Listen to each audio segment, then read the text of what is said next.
Bon alors bienvenue dans cette nouvelle vidéo, ce nouveau concept. Aujourd'hui je te propose qu'on s'entraîne ensemble sur une séance de home trainer. Comme ça on va s'envoyer de la motivation. Si ça te plaît, n'hésite pas à me le dire en commentaire, j'ai plein d'idées pour développer ce concept. Donc le concept c'est que j'ai filmé une séance, un entraînement sur home trainer. Je vais te donner le détail de la séance si tu veux la faire en même temps que moi. Chacun en fonction de ses réglages, on va pouvoir faire un entraînement en vivant la même expérience, à la même intensité et j'espère que ça te donnera de la motivation. En plus de ça, je vais monter la vidéo avec de la musique et je vais répondre à un FAQ dans le même temps, comme ça tu n'as aucune raison de t'ennuyer et j'espère que ça t'aidera sur ta séance à garder la motivation. Évidemment il n'y aura pas de pub pendant la séance, comme ça on restera bien synchronisé, il n'y aura pas d'interruption. Donc voilà, tu peux faire la séance de ton choix ou me suivre sur cette séance. Tu trouveras le détail écrit en description, mais sinon voilà à quoi ça va ressembler. Donc je vais le faire sur Zwift, ça va être une séance de 1h30 avec une thématique de SV1. On va commencer par 10 minutes d'échauffement progressif, donc vraiment en commençant à une intensité très basse, jusqu'à une zone 2.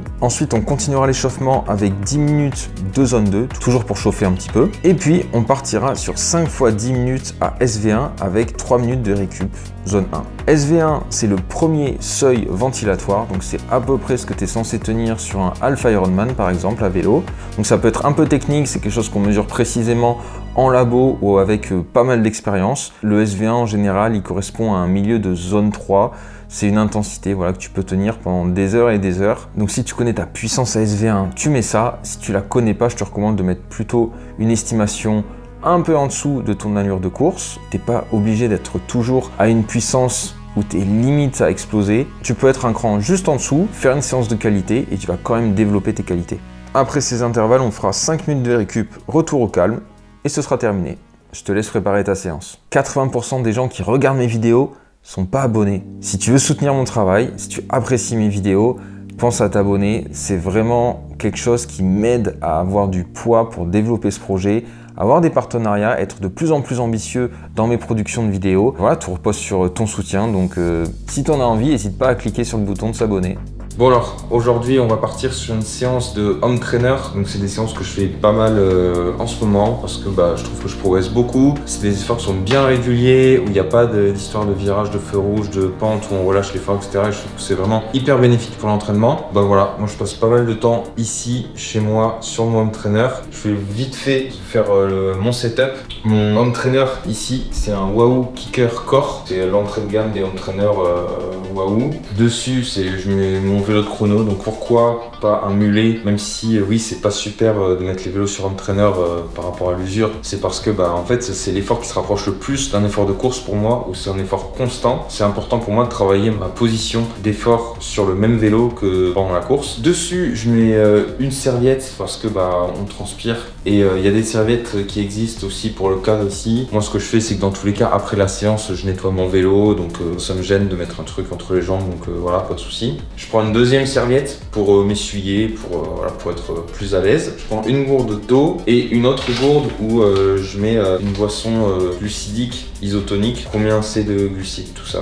Voilà, pour une dose 32 grammes de glucides, donc c'est quand même pas mal. Et en plus dedans, vitamines, protéines, sel, etc. Enfin, c'est des trucs qui permettent d'optimiser la nutrition et la performance. Plus 2 barres glucidiques aussi, donc c'est 30 grammes chaque barre. Sur une séance comme ça, je pars 1h30. Normalement, c'est un petit peu le minimum, que j'ai 90 grammes de glucides pour bien fonctionner sur 1h30. Et du PQ, du papier toilette, pour tout simplement se moucher. Voilà. Ensuite, on a le Wahoo Kicker Headwind. Donc c'est un super ventilo qui envoie vraiment de la patate, qui est contrôlable avec mon téléphone. Donc j'ai toujours mon téléphone sur la tablette pour régler l'intensité du ventilateur. Et en face de moi, j'ai mon écran d'ordinateur avec Zwift. Voilà pour le setup. Donc là, on va partir pour une séance de SV1, 5 fois 10 minutes à SV1, 20-25 minutes d'échauffement. Et après, on va partir sur 5 fois 10 minutes SV1. Ne mettez pas les mêmes puissances que moi, mettez votre puissance. Moi, en ce moment, je progresse, donc j'augmente au fur et à mesure mes watts jusqu'à ce que je dépasse mon SV1. Cette semaine, j'ai les jambes vraiment un peu éclatées après le semi et des grosses séances que j'ai fait après le semi en course à pied. Donc, je vais être à 295 watts sur les intervalles et une récup de 3 minutes entre chaque 10 minutes de SV1. Je crois que j'ai mis 160 watts, quelque chose de vraiment très bas pour vraiment récupérer.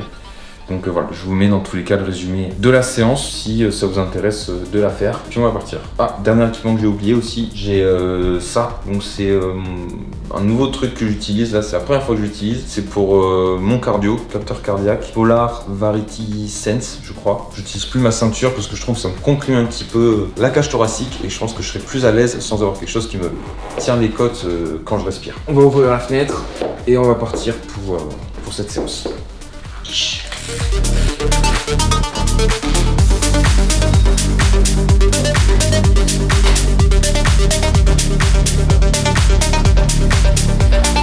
fonctionne, c'est parti.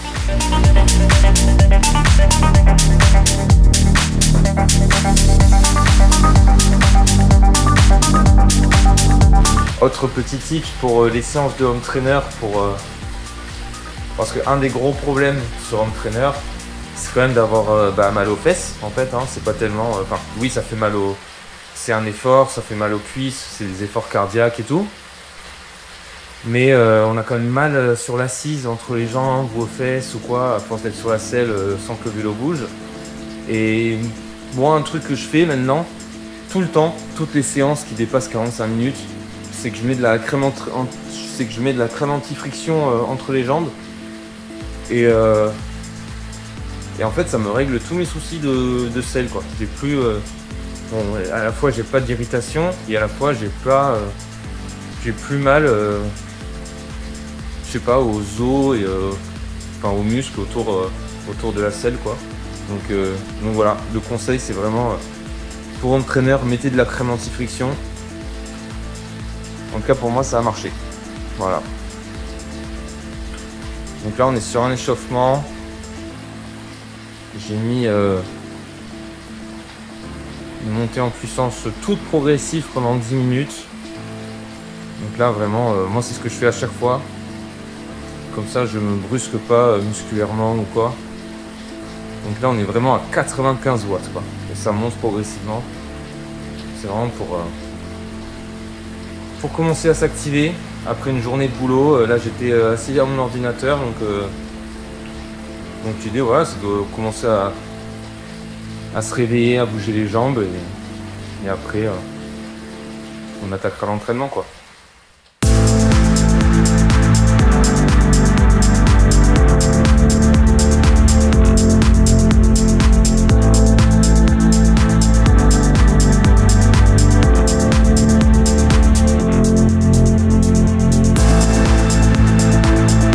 Comme je te disais, pendant que tu t'entraînes, moi je vais répondre aux questions que vous m'avez posées sur Instagram. Voilà, on a un petit peu le temps, donc on va discuter. Donc je vais prendre les questions vraiment dans l'ordre où je les vois sur mon téléphone. Et on va commencer par Tim Foucault qui me demande « Ta notoriété montante te pose-t-elle problème au quotidien ?» On commence par une question directe particulière. Je dirais que non, je suis pas une star, pas du tout, c'est juste que ma tête, elle est reconnue dans le milieu du sport. Quand je vais faire des footings, quand je vais faire de la natation ou quoi. Sur les courses, maintenant je commence à être un peu habitué de voir les gens qui bug un petit peu, qui me regardent pas mal, qui m'encouragent. Franchement, j'ai plus l'impression de ressentir du soutien au quotidien quand je sors. Et franchement, non, c'est hyper particulier et c'est incroyable et non, c'est vraiment cool. Là où j'ai un peu plus d'a priori, c'est que il m'arrive aussi de ne pas faire de sport, de pas toujours être dans un bon mood, d'être parfois un peu triste ou un peu fatigué. Et de retrouver des potes pour prendre un verre ou des choses comme ça. Et même dans ces situations-là, je vois que certaines personnes me reconnaissent, etc. Des fois, ils viennent me parler et c'est très cool. Voilà, je me sens toujours un petit peu observé. Mais ça me pose pas vraiment problème, en tout cas. Après, là où ça me fait un peu plus peur, où j'ai un peu plus d'appréhension, c'est quand je rencontre de nouvelles personnes, que ce soit des amis d'amis ou même quand je rencontre des filles, en fait. C'est d'assumer un petit peu mon activité, le fait que je fasse beaucoup de sport, le fait que je mette ma tête sur les réseaux sociaux, que je fasse des contenus où je me mets en avant, en fait, j'ai peur que ça suscite pas mal d'a priori, quoi. Et ce qui m'embête un petit peu là-dedans, c'est que c'est un petit peu à contre-courant de mon caractère introverti. Moi, dans ce projet, j'ai trouvé plein de choses satisfaisantes. J'ai l'impression de faire des choses bien pour les gens, de propager de la motivation, de la force, de la positivité. J'ai trouvé un soutien de gens qui est ultra gratifiant, que je reçois, voilà, comme je disais, tous les jours, que ce soit dans la vraie vie ou par message, c'est quelque chose de très fort et c'est super. Voilà, c'est pas mon kiff de me mettre en avant, de montrer ma tête, etc.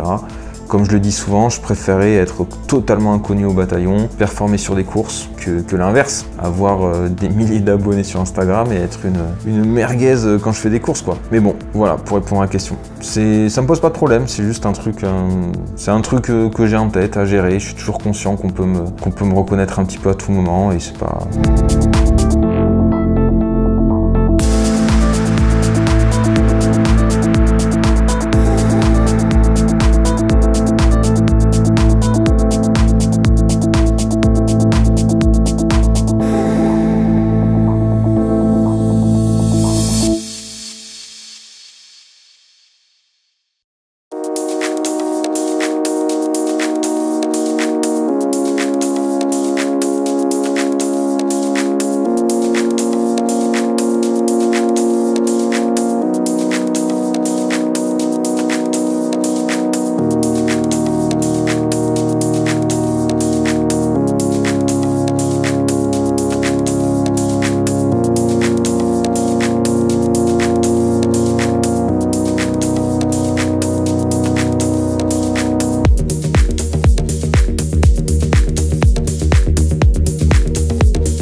Quel serait ton conseil pour quelqu'un qui va faire son premier 73 cette année? Je pense que ce soit des gens qui sont expérimentés en courte distance et qui vont faire du 73 ou des débutants qui se mettent direct au 73, ce qu'il faut garder en tête à mon avis, c'est qu'on est sur un format de course où il faut maîtriser les choses, tout maîtriser. Qu'on n'est pas dans un truc où il faut s'ouvrir le capot, pas calculer comme ça peut être le cas sur des trucs très courts. Pour moi, c'est vraiment, il y a 3 choses, c'est connaître ses allures et arriver à les tenir du début à la fin sur chaque épreuve, donc pas craquer. Être organisé, donc faire un travail de visualisation avant sur tout ce qui est les transitions, envisager tout ce qui peut se passer de mal, etc.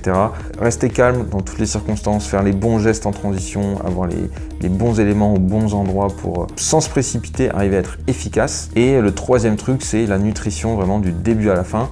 Pour des débutants qui font un Alpha Ironman, ça peut durer entre 5, 6 heures, 7 heures peut-être. Et pour que le corps fonctionne pendant 7 heures, il faut l'alimenter du début à la fin, donc avec des apports en glucides et en hydratation, en électrolytes, enfin il y a plein de choses qui existent. Mais en tout cas, voilà, il faut arriver à être en maîtrise du début à la fin, ne pas craquer, ne pas s'effondrer et apporter tout ce qu'il faut à son corps pour qu'il fonctionne tout le long de la course. Et pour moi, c'est ça vraiment le focus le plus important. Après, tout le reste, le dépassement de soi, etc., ça vient avec l'expérience. Mais en tout cas, voilà, première course, essayer d'être le plus préparé possible, faire en sorte que tout se passe bien. Et en fait, le chrono, il va arriver tout seul en fait. Si tout se passe bien, si tu t'alimentes bien, si tu as tout maîtrisé et que tout s'est bien passé, sans t'être ouvert le capot, tu auras déjà fait un super temps à mon avis.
To go somewhere, I'm fading in the air, can't find myself down there.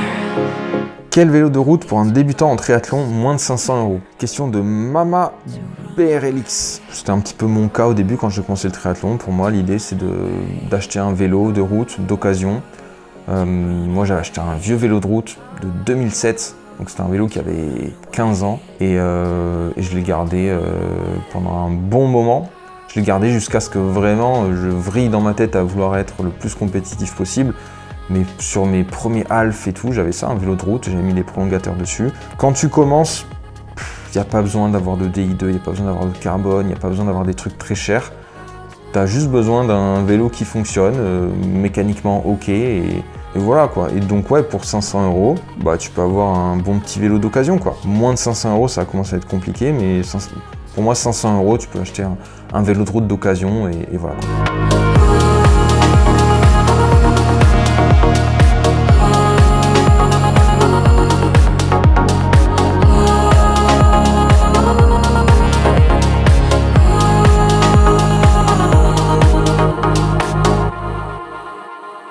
Wanna go somewhere, someplace not on earth. Can't find myself down. Là, l'objectif de la séance, ça va être de faire mes puissances. Dans tous les cas, j'ai pas le choix parce que la machine elle est verrouillée sur 295 watts. Mais en essayant d'être le plus détendu possible, le plus efficace, concentré, pour que mon cardio reste bas.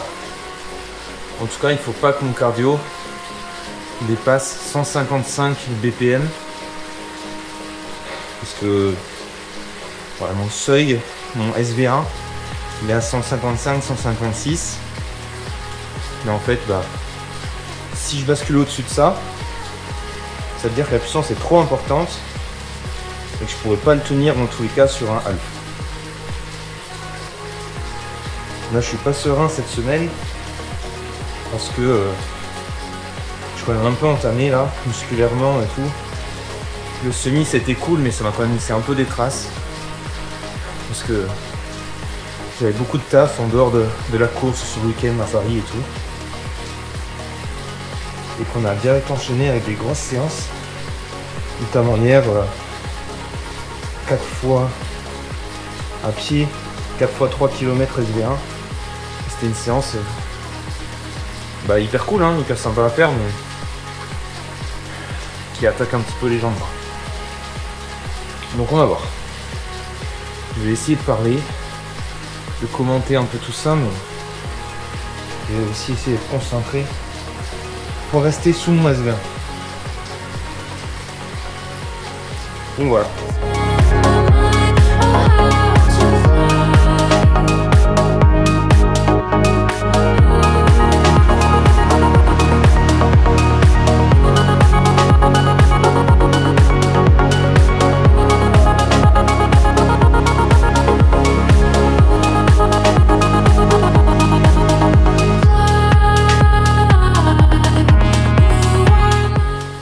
Qu'on a commencé. J'ai allumé le ventilateur parce que moi j'ai déjà fait un peu chaud.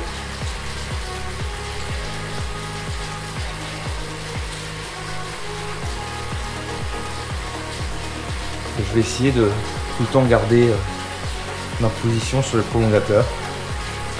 Juste les temps de récupération.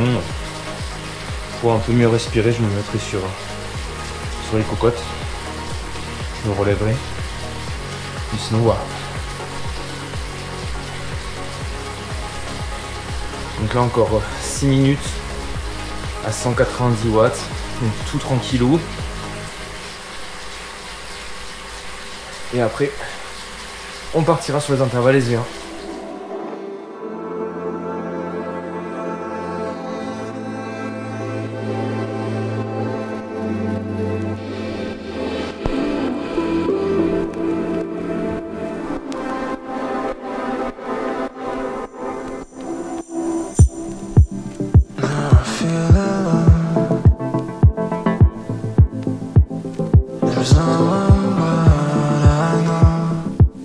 Those voices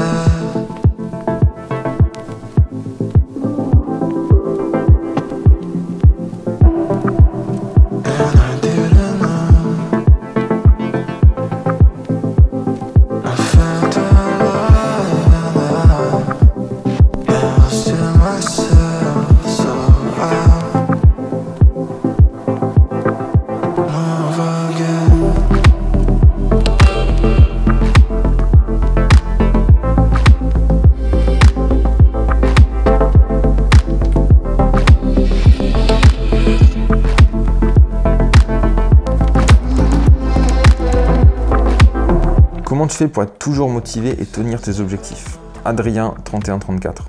Je suis pas toujours motivé. Il y a plein de jours où c'est dur pour moi en termes de motivation. Parce que je me pose plein de questions, comme tout le monde. Je crois que dans la vie, on est tous un petit peu perdus. On n'est pas forcément tous sûrs de ce qu'on fait, de la direction qu'on donne dans notre vie. Qu'on ait un travail, j'ai envie de dire, traditionnel ou pas, qu'on ait des objectifs sportifs ou des objectifs qui sont autres. C'est dur d'être épanoui, de savoir ce qu'on fait. Et moi, je peux vous dire que des doutes, j'en ai... ils sont omniprésents, en fait, quoi. Donc, la motivation...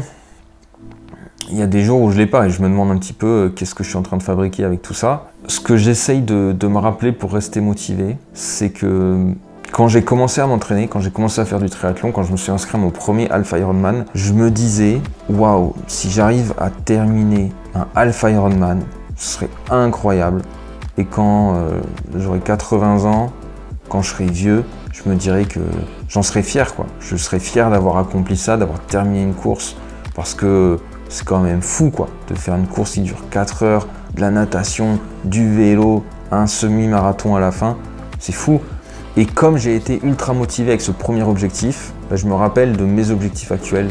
Je me rappelle que si j'arrive à l'accomplir, c'est quelque chose dont je serais fier, qui m'anime et j'essaye en fait de garder en tête des objectifs sans me dire que ça va être quelque chose qui va durer à perpétuité pendant des années, mais de me dire, ben voilà, j'ai cette course-là dans 6 mois, je sais ce qu'il faut que je fasse pour atteindre l'objectif que je me suis fixé. Et après, le deuxième gros truc, c'est d'être conscient et reconnaissant d'être en bonne santé et de prendre du plaisir au quotidien à faire ce que tu fais. Parce que quand c'est pas le cas, quand t'es pas en forme, quand t'es blessé, quand t'as des problèmes de santé et que tu peux pas le faire, c'est là que tu te rends compte de la chance que tu as, en tout cas du plaisir que tu peux avoir dans ta vie quand tout se passe bien et que tu peux aller t'entraîner. Et voilà, j'essaye de me rappeler de ça. Parce que finalement, quand je m'entraîne, on n'est pas à plaindre, quoi. Tu vas courir, tu vas faire du vélo, tu vas faire de la natation.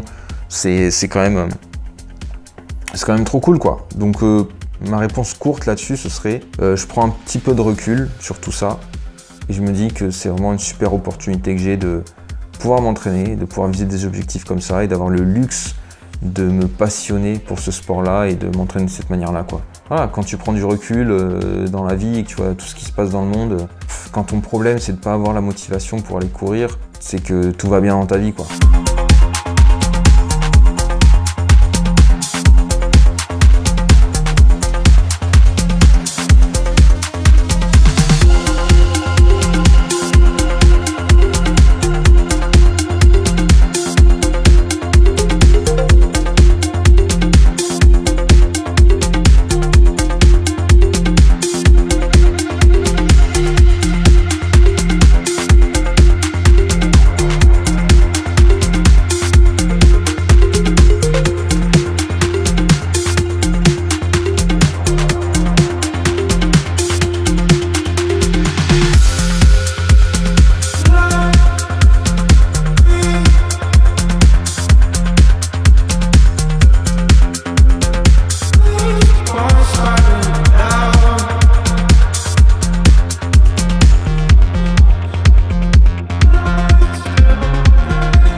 Ok, bon, ça part dans 30 secondes. Donc là j'ai beaucoup mouliné les jambes. Parce que j'avoue, j'avais encore un peu mal aux jambes. La course à pied, vous ne pouvez pas forcer.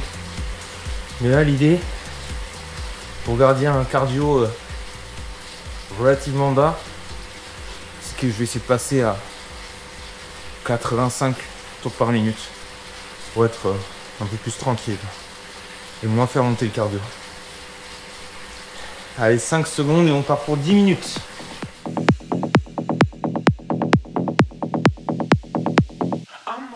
Parti.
J'ai fait du 20 km/h de moyenne, comment progresser? Donc je pense que ça c'est une question qui parle de vélo, j'imagine. Je sais pas sur quelle distance, etc. Moi je vais donner mes clés perso, ce qui m'a fait progresser cette année pas mal à vélo. En tout cas je pense, c'est deux choses, c'est arriver à faire du volume, donc faire des longues sorties, basse intensité, ça peut être 2, 3, 4, 5 heures.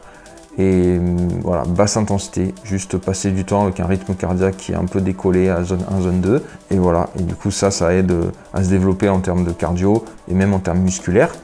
Et le deuxième truc pour moi, c'était faire des intensités PMA, donc des intensités à ta puissance maximale sur 5 minutes, en gros. Donc c'est vraiment très haut, t'es à fond quoi. Et faire des séances du type 10 fois 30 secondes ou 8 fois 1 minute ou des choses comme ça, où vraiment musculairement c'est très dur, mais ça t'aide à te développer musculairement. En tout cas moi j'ai l'impression de développer ta puissance et même te développer en termes de cardio. Donc voilà, donc faire des longues sorties et des intensités, l'équivalent de la VMA sur le vélo. Moi c'est les deux axes que je travaille cette année quoi. Voilà, direct, ça commence à transpirer quoi.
5 minutes. Cardio à 144. On est bien.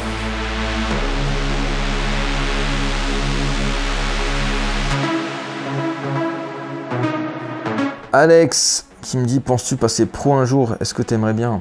Bah, alors, ma réponse, ça va peut-être faire parler. Mais est-ce que je pense passer pro un jour? Je pense que si je continue comme ça tout ce que je fais, je pense que j'atteindrai le niveau pour avoir les critères pour décrocher une licence pro. Je pense que oui, si je continue encore comme ça. Est-ce que t'aimerais bien? J'en sais rien. Parce qu'en fait, plus ça va, plus je côtoie des athlètes pros, plus je côtoie des athlètes de très haut niveau, etc. Plus je me rends compte qu'en fait, être pro, ça ne veut pas dire grand-chose non plus en fait. Parce qu'entre un top athlète élite type Mathis Margerier, Léo Bergère, Ledlow, enfin tous ces mecs qui nous font rêver, et les gens qui ont juste le niveau pour atteindre le critère pro, ben, on n'est pas du tout dans le même monde en fait, quoi. Donc je pense que c'est kiffant de prendre le départ de course pro parce qu'on est dans une dynamique différente, que ça permet quand même de faire des courses d'une autre manière, de se confronter à des gens qui ont un gros niveau, etc. C'est trop cool. Mais je pense que basculer dans le monde pro, c'est le début d'un tout autre projet qui demande un tout autre niveau. Je trouve que c'est finalement pas vraiment un aboutissement de passer pro, mais c'est plus le début d'un tout autre projet, quoi. Ou alors la fin d'un projet. Ça veut dire que bon voilà, t'as fait ce que tu avais à faire en catégorie d'âge dans le monde amateur, et c'est la fin du projet, quoi. Mais ouais, bon, question, enfin j'ai une réponse en langue de bois, hein, mais c'est sincère, quoi.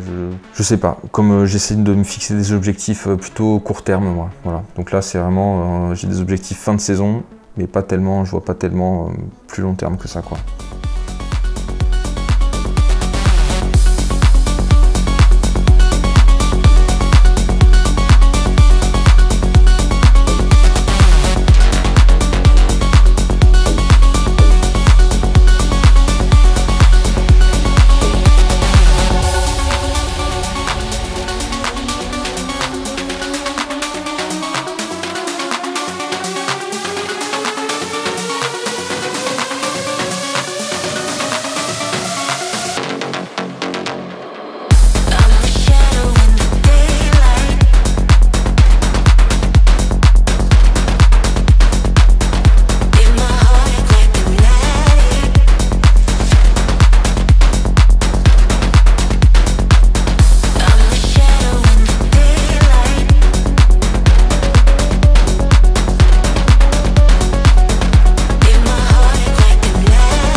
I'm a shadow in the daylight.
Hop là.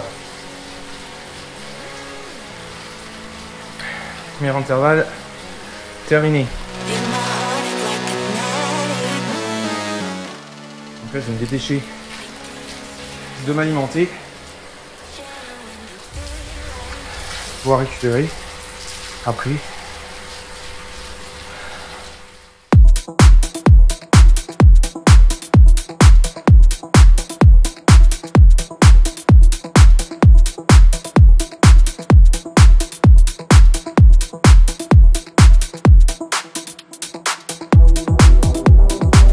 Serviette utile du coup.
Le premier intervalle s'est bien passé. Je suis monté à max 147 BPM parce que je parlais un peu, mais sinon j'étais en croisière à 145, ce qui me laisse encore une marge de 10 battements avant mon SV1. Mais c'est que le premier intervalle. Je suis pas trop inquiet parce que ce que j'aime bien sur les efforts SV1, c'est qu'à un moment donné, je crois que il y a un truc qui se met en marche où je commence à recycler ton lactate et finalement ça va de mieux en mieux quoi. Donc voilà. Donc là, j'ai augmenté le ventilo. Je vais enlever le haut pour pas la chauffer plus que ça. Normalement ça va m'aider à décuver encore. Enfin, moi, dans tous les cas, ce qui m'intéresse, c'est la ventilation, le musculaire. Et c'est reparti. Deuxième intervalle.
Quel est le gain en secondes du kilomètre des plaques carbone et à partir de quelle allure tu sens la diff? Justement, là, j'ai fait une séance tout à l'heure avec mes chaussures carbone. J'ai l'impression de sentir la différence vraiment, même en footing, en fait, sur mes Hoka Cielo, là. Ce qu'on dit, c'est que c'est pas tellement une histoire de gain de vitesse, mais ça t'apporte une manière différente de courir, une posture différente, et ça t'aide à économiser de l'énergie quand tu cours, via la bascule qu'il y a sur les chaussures, via la plaque carbone, oui, qui fait un rebond, la légèreté de la chaussure, etc.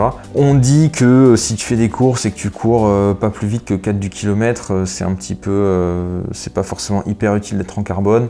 Ça, en vrai, chacun fait son truc. En termes de secondes du kilomètre en gain, moi je pense qu'on est autour de 5 secondes du kilomètre peut-être, ce genre de choses. Voilà, je pense que c'est très très dur à mesurer tout ça. Moi, c'est ce que j'ai dans la tête. Je me dis que si je fais une séance de fractionné, avec et sans plaque carbone, il y a peut-être un écart de 5 secondes du kilomètre par rapport à l'énergie que ça me permet d'économiser, et etc.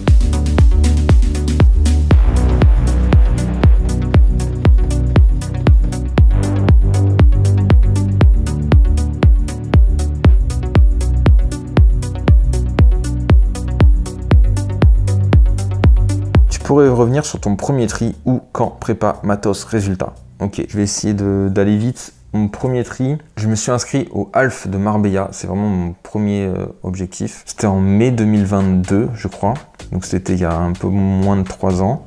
Quelle prépa j'avais faite? En fait, j'avais commencé à m'entraîner en janvier 2022, donc 4-5 mois avant.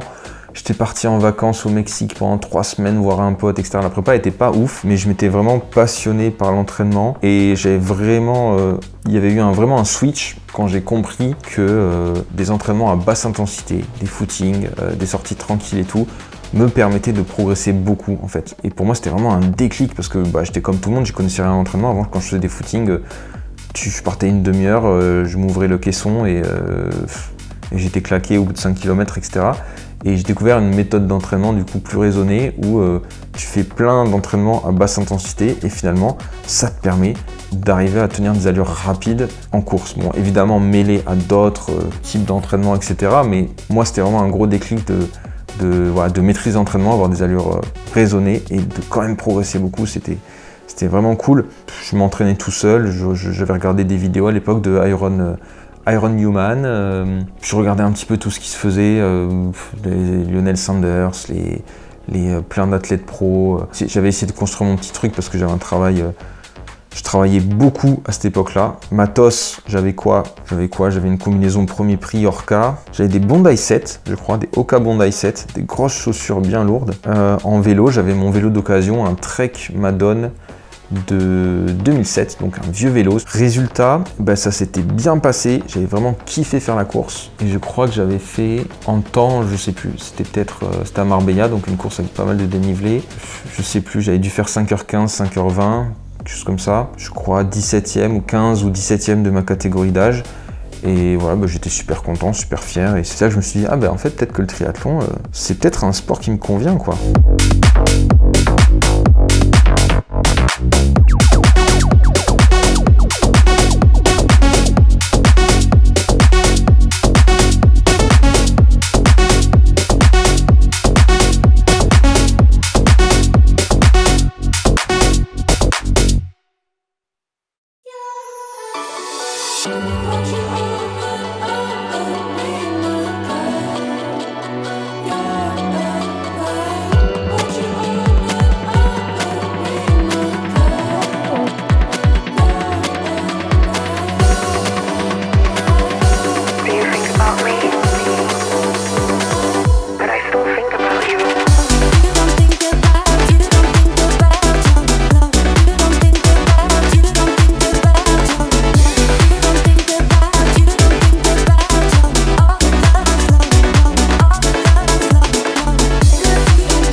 2.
Deuxième intervalle, toujours bien.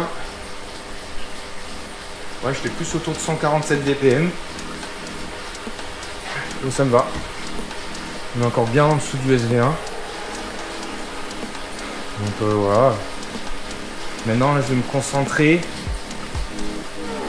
Voilà, essayer d'être détendu sur les bras, même au niveau des jambes.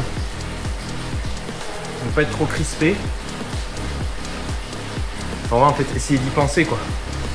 C'est comme quand on est en natation, qu'on réfléchit à comment on fait les mouvements. Là, c'est un peu pareil, en fait. Enfin, moi, je suis en méditation, en fait, sur le vélo, là, et dire, ok. Donc là, je pousse bien. Là, mon talon pourrait être plus bas que ça. Je suis encore sur la pointe des pieds. Essaye d'être détendu sur les épaules.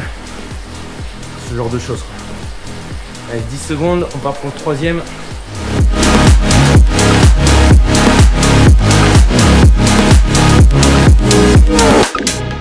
Et c'est parti.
Quel est ton parcours scolaire et professionnel? Arrives-tu à vivre du triathlon et des réseaux sociaux? Parcours scolaire. Bac ES, IUT Tech de Co, période de vadrouille en Australie et en Asie, et après un master en marketing digital dans une école de commerce. Puis le hasard a fait que j'ai jamais pris de CDI, je suis devenu réalisateur vidéo sur Paris, je bossais pour des artistes, pour des marques, des youtubeurs, des influenceurs, je faisais des docus aussi, donc voilà, ça c'était vraiment mon gros taf, jusqu'à ce que je bascule dans cette autre penchant professionnel où j'ai voulu développer mon propre projet en tant que créateur de contenu autour du triathlon. Arrives-tu à vivre du triathlon et des réseaux sociaux? Je vais pas vous le cacher, c'est compliqué. C'est compliqué parce que j'arrive à créer du chiffre d'affaires, j'ai des partenaires, j'ai de la monétisation, mais en fait, créer des vidéos de qualité, ça me demande de dépenser pas mal d'argent. C'est-à-dire que, par exemple, les vidéos que j'ai fait en Nouvelle-Zélande, j'y suis allé avec 2 amis, mais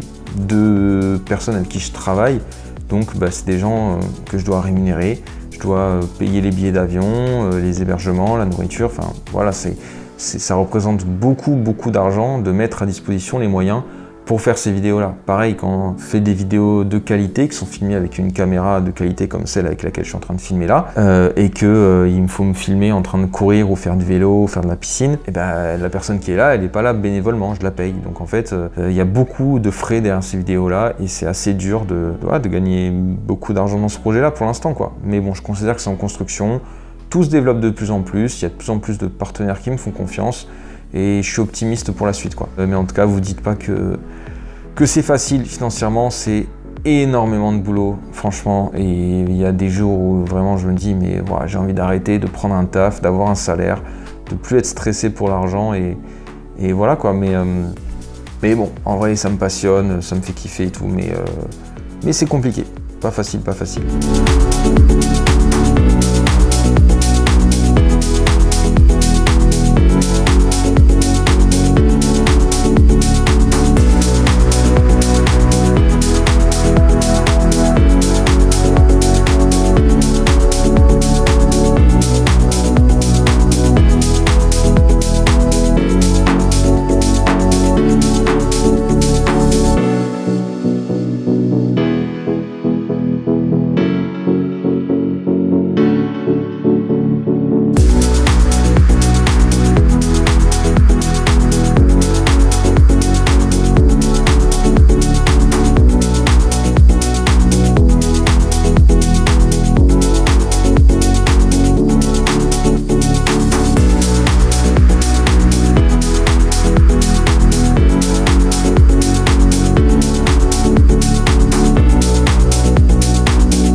Des changements à venir sur ton matériel 2025, vélo, roues, chaussures. Les changements à venir, c'est que je cherche une lenticulaire pour mon vélo, parce que la lenticulaire que j'avais en Nouvelle-Zélande, on me l'avait prêtée. Et j'aimerais changer de taille de manivelle. Donc là, je suis en 170 mm et j'aimerais passer en 165 mm.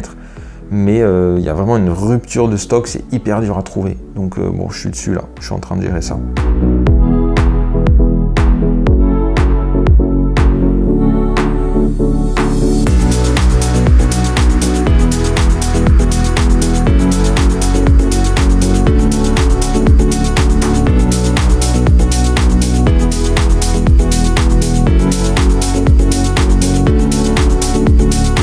Quels sont tes objectifs ultimes en triathlon? Franchement, mon objectif ultime pour l'instant, c'est en fin 2025, être passé sous les 4 heures sur 73. Voilà. Et je pense qu'un des objectifs aussi, clairement, c'est gagner une course de triathlon, quoi. Passer la ligne d'une belle course de triathlon en soulevant la banderole, quoi. Voilà, hein. C'est des rêves, c'est des objectifs et puis on verra ce que ça donne, quoi.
Cardio, toujours autour de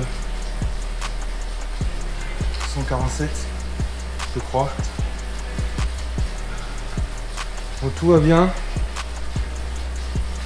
Quand je ralentis un peu la cadence, je peux le faire baisser plus.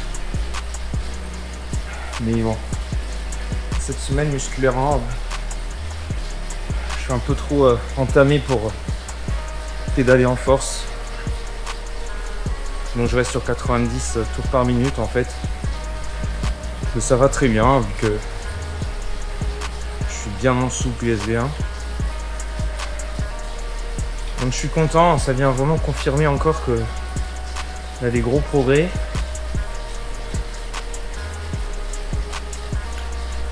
Parce que là je fais que augmenter les puissances. J'ai encore beaucoup de marge. Enfin bon. En tout cas c'est ce qu'il faut pour ceux qui s'entraînent avec du USB1, c'est vraiment voilà, rester en dessous du USB1 parce que. Merde, j'ai oublié de demander. Parce que si vous basculez au-dessus, c'est plus le même exercice.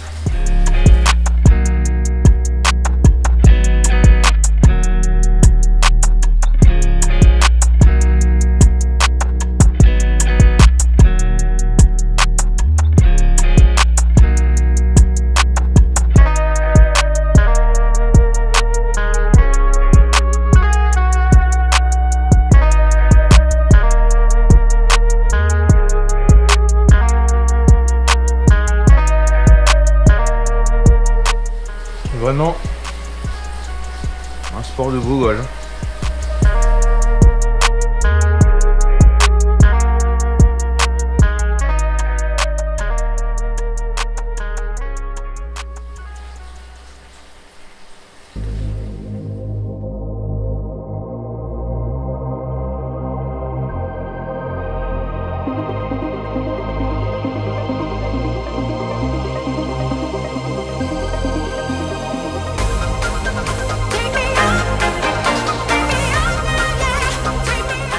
Et on part pour la 4e répétition, 4e intervalle sur 5.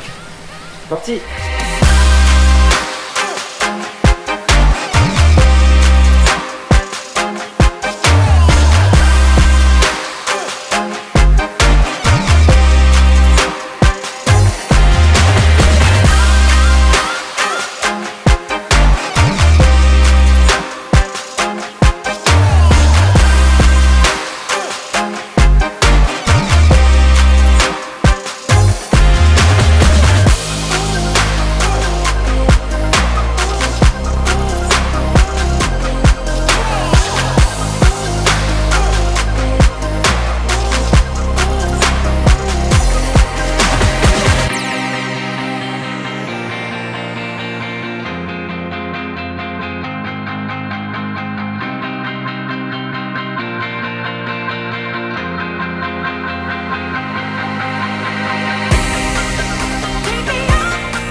Hello JB, as-tu des tips pour la question des plannings quand on travaille aussi à côté? En vrai, il n'y a pas vraiment de secret pour trouver le temps de s'entraîner quand on travaille. On est tous pareils, en fait, à un moment donné, tu dois travailler pour faire de l'argent, qui que tu sois, à haut niveau en triathlon ou amateur, ou bref, en fait, on est tous dans les mêmes problèmes. À un moment donné, il faut payer le loyer, il faut payer sa nourriture. Donc, on a tous cette contrainte-là. Pour moi, la clé, c'est la discipline, en fait. Progressivement, faire hyper attention à la manière dont on se repose, dont on dort, dont on récupère pour maximiser son énergie. Et puis oui, forcément, il y a des loisirs qui vont sauter. Je parle pour moi, mais les sorties, les apéros, l'alcool, moins de week-ends passés en vacances, etc. Il y a moins de loisirs pour donner plus de place à l'entraînement. Mais en tout cas, déjà de base, si on est rigoureux sur toutes les choses qui nous font perdre du temps, du genre passer du temps sur les réseaux sociaux, regarder des séries, en fait, on gagne déjà beaucoup de temps dans notre emploi du temps parce que on peut dormir plus et avoir plus de temps à disposition pour faire des choses productives. Donc en fait, c'est un peu... c'est pas facile, mais à partir du moment où tu essayes de faire des choses utiles et à optimiser ta vie et ta récupération, tu arrives à trouver déjà pas mal de temps, quoi. Parce que, admettons, si on parle de 2 heures par jour, ça peut paraître énorme, 2 heures par jour. Même quand tu travailles 35-40 heures dans la semaine, les 2 heures par jour, ça se trouve, quoi. Vraiment, ça se trouve. Et même quand tu as une vie de famille, même quand tu as... En fait, ça dépend de ta manière de vivre, de t'organiser, de ce que tu priorises. Et voilà, mais moi je pense que dans un premier temps, c'est faire l'effort d'être discipliné et de pas perdre de temps à faire des choses qu'on considère qui sont pas utiles. Et après, je dis pas faut pas regarder des séries et tout. Si toi ça te tient à cœur de regarder des séries, si tu kiffes ça, vas-y.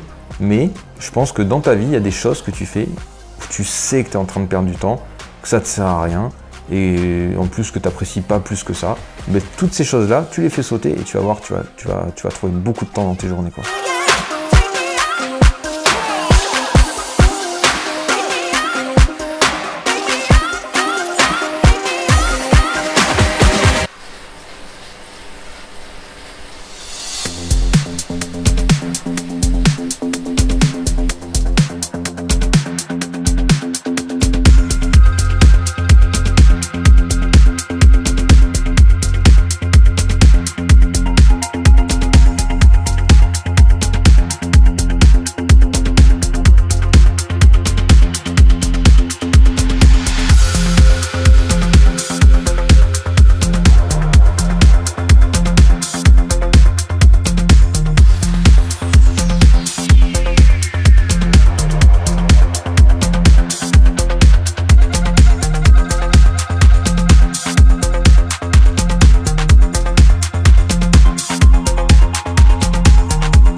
Est-ce qu'un très bon niveau est atteignable pour tout le monde si notre entraînement est minutieux? Oui, moi je considère que oui. Moi je pense que oui. Je pense qu'on sous-estime vraiment le niveau qu'on peut atteindre en s'entraînant beaucoup. On peut dire que moi j'ai eu un passé de sportif quand j'étais jeune, etc. Toujours est-il que j'ai passé des années à pas faire de sport, à prendre l'apéritif. J'ai pas un physique qui est fait pour le triathlon, je suis lourd, je suis construit comme un rugbyman et pas comme un triathlète. Et j'arrive à être compétitif, à faire des podiums en catégorie d'âge. Et de manière objective, je pense qu'on peut dire que ça reste pour le commun des mortels à un très bon niveau. Je ne considère pas que j'avais des prédispositions en triathlon. Et ce qui m'a fait progresser, c'est, comme tu dis Maxime, d'être minutieux, d'être appliqué et d'avoir envie d'apprendre, d'avoir envie de progresser. Donc oui, en vrai, tout est possible les gars.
Cardio toujours bon.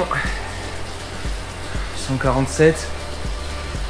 Sur la fin, c'est passé tout petit peu à 148.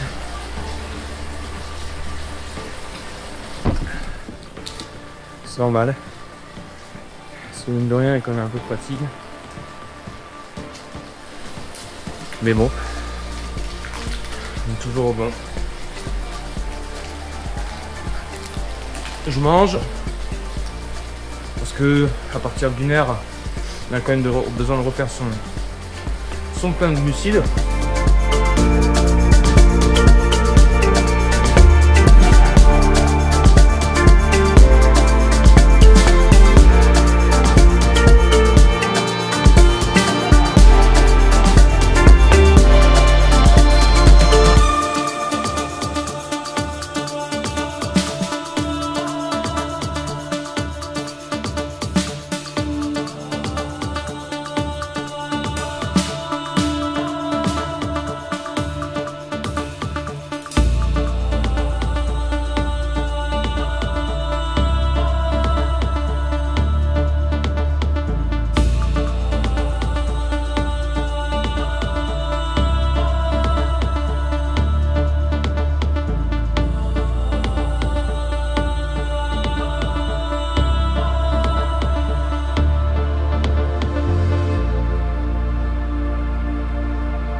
Allez, 30 secondes, c'est le dernier intervalle.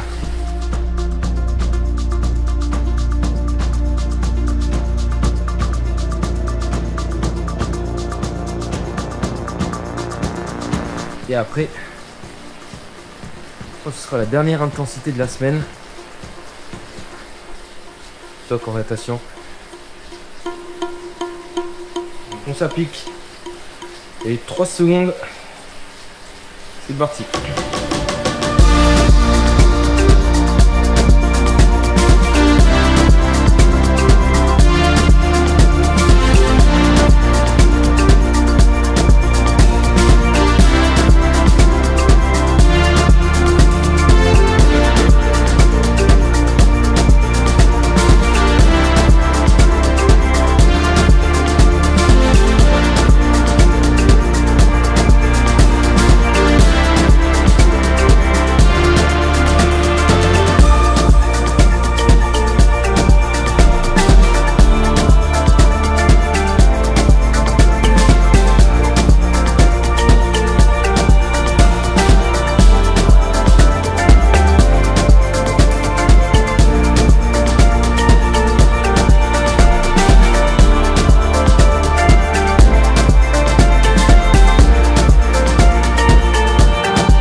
whispers of a memory,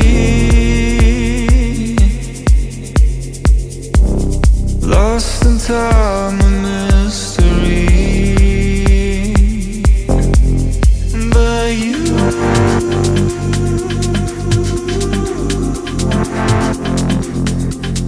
light up the night, shine so bright.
Allez, il reste 5 minutes, c'est rien du tout.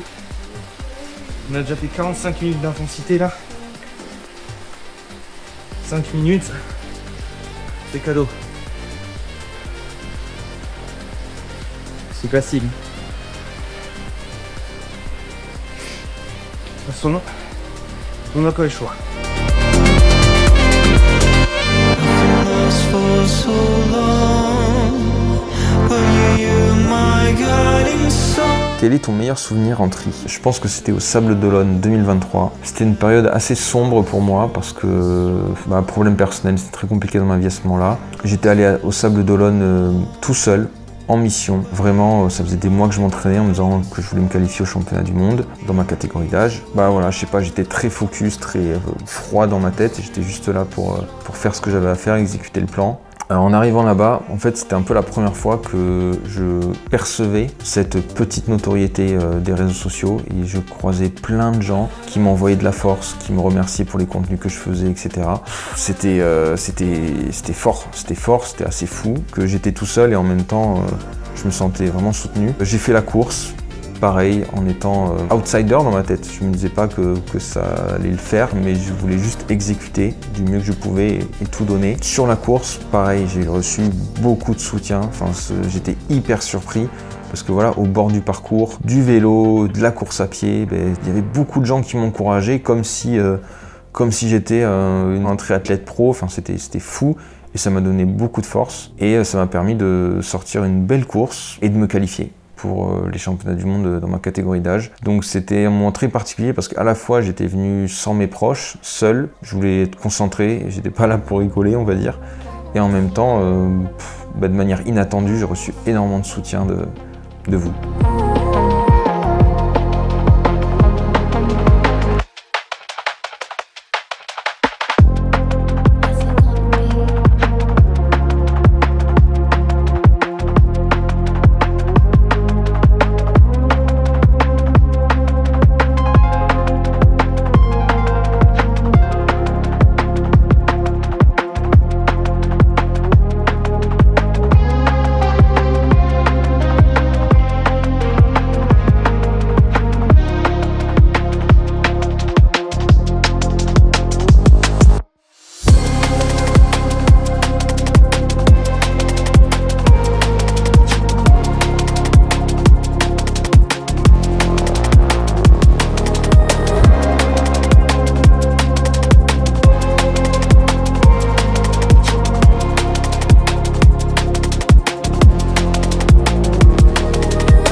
1 minute.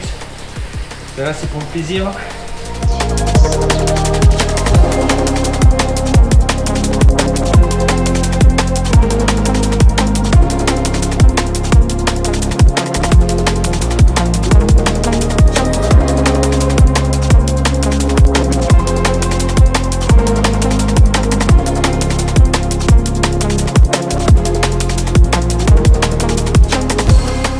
Allez, jusqu'au bout. 30 secondes.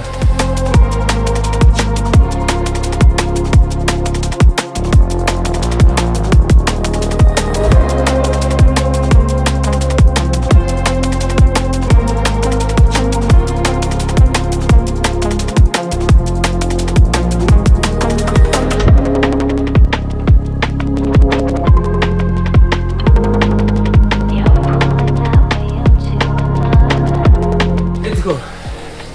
Fini.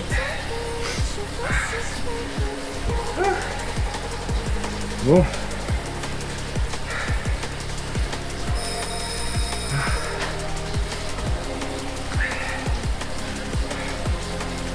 Voilà.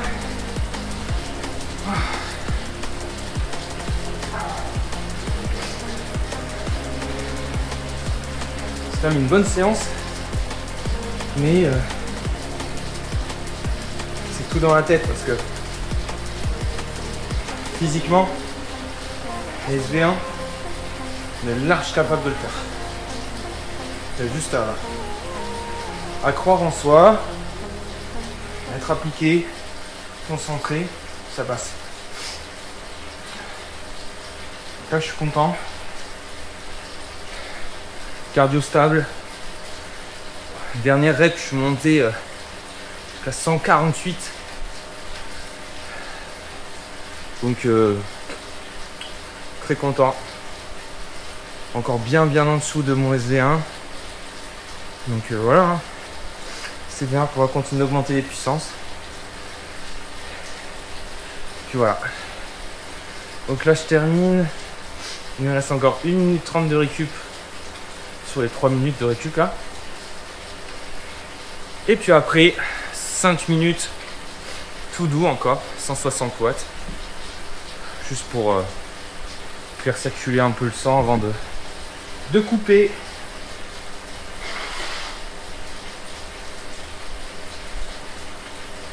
Et voilà, hein. Bonne séance. J'espère que ça vous aura apporté un peu de motivation aussi de votre côté. Puis voilà, hein. Rien d'exceptionnel, mais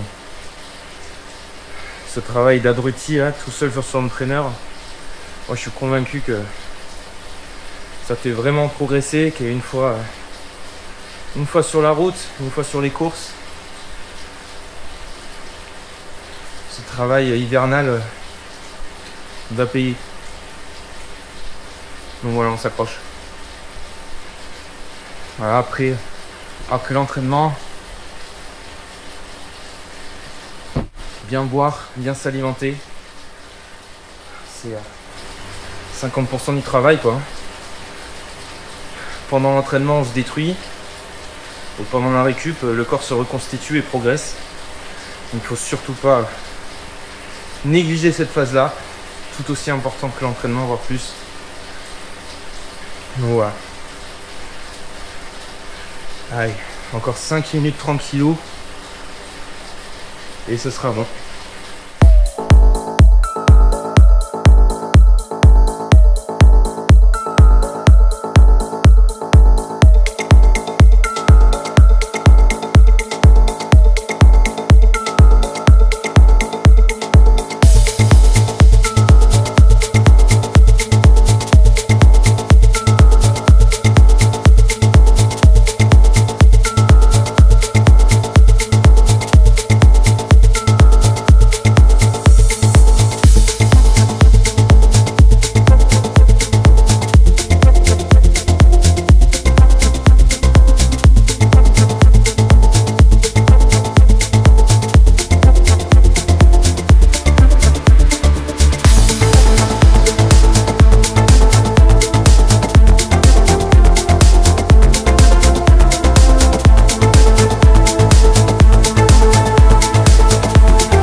Comment moins appréhender la natation et les coups?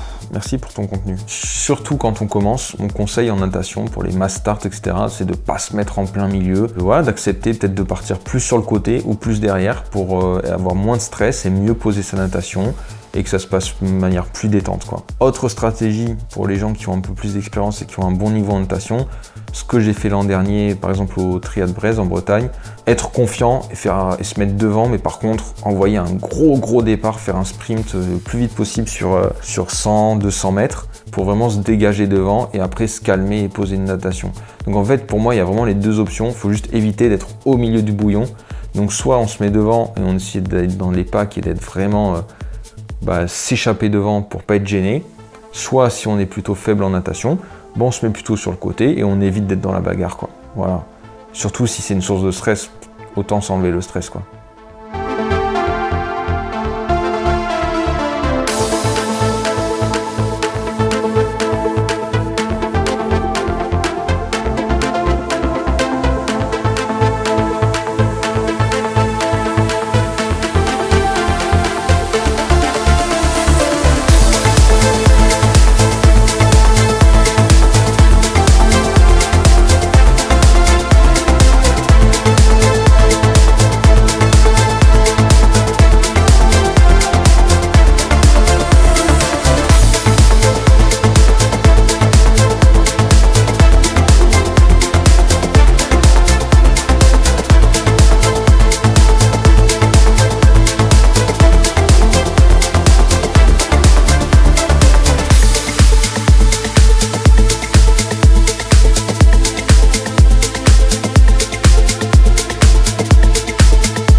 Merci à toi d'avoir regardé cette vidéo, d'avoir fait cet entraînement. J'espère que tu as passé un bon moment, que tu as kiffé et que tu t'es bien entraîné. Moi, je retourne au boulot et je te dis à très vite.